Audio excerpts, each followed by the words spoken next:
এলাগীক নকৰিবা হেলা, এলাগীয়ে ৰাখিব সংকটৰ বেলা। নমস্কাৰ বন্ধুসকল, আজি আপোনাক পুনৰ স্বাগতম জনাইছোঁ মোৰ ইউটিউব চেনেলটোলৈকে। আৰু আজি আপোনালোকৰ মাজলৈ লৈছোঁ এটা ধুনীয়া কাহিনী। এবাৰ এটা হৰিণা নিজৰাৰ দাঁতিৰ কাষে কাষে গৈ আছিল। গৈ থাকোঁতে সি নিজৰাৰ পানীত নিজৰ প্ৰতিচ্ছবিটো দেখিবলৈ পালে। আৰু সি তেতিয়া দেখিলে যে তাৰ শিংযোৰ ইমান ধুনীয়া। সি শিংজুৰিৰ কথা ধুনীয়াকৈ ভাবিবলৈ ধৰিলে। সি ভাবিলে যে মোৰ শিংজুৰি বহুত ধুনীয়া, মোৰ শিংজুৰিয়ে মোৰ সৌন্দৰ্য বজাই ৰাখিছে। তাৰপিছত সি তাৰ গাৰ ৰংটোৰ কথা ভাবিলে যে মোৰ গাৰ ৰংটো ইমান ধুনীয়া।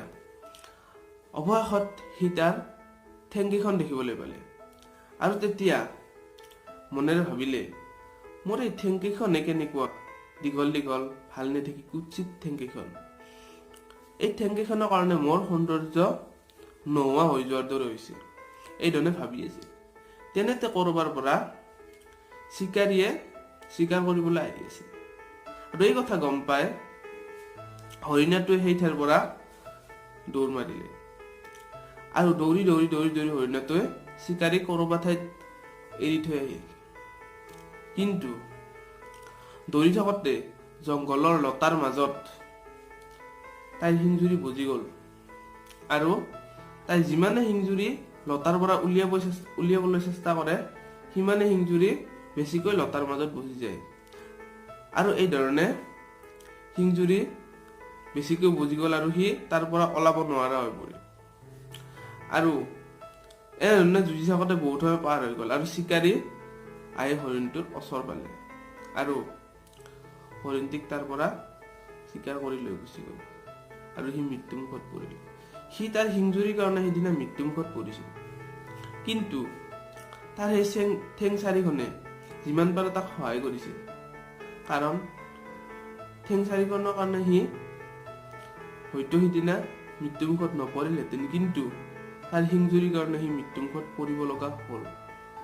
গতিকে বন্ধুসকল, আমি আমাৰ বন্ধুসকলৰ মাজতে হওক বা আমাৰ চাৰিওকাষে থকা মানুহৰ ভিতৰতে হওক, আমি কাৰোবাক হয়তো বেছিকৈ ভাল পাওঁ, কাৰোবাক হয়তো আমি বেছি ভাল নাপাওঁ। আমি মানুহৰ মাজত কিছুমান ভেদভাৱ ৰাখোঁ, এইটো মোৰ বাবে ভাল বন্ধু, এইটো মোৰ বাবে ভাল নহয়। কিন্তু কেতিয়াবা আপুনি ভাল নোপোৱা বন্ধুজনেও আপোনাক বিপদৰ পৰা সহায় কৰিব পাৰে, আৰু আপুনি ভাল পোৱা বন্ধুজনৰ পৰা আপোনাৰ কেতিয়াবা বিপদ চাপি আহিব পাৰে। গতিকে বন্ধুসকল, সদায় সকলোকে সমানভাৱে চাওক, তেতিয়াহে সকলোৰে পৰা আপুনি সহায় পাব।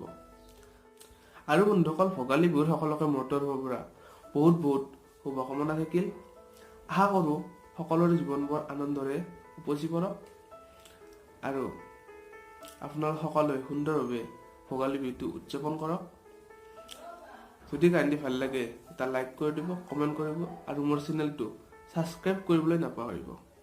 আকৌ এটা নতুন গানে আপোনালোকৰ মাজলৈ লৈ অহাৰ প্ৰতিশ্ৰুতিৰে আজিৰ কাহিনীটো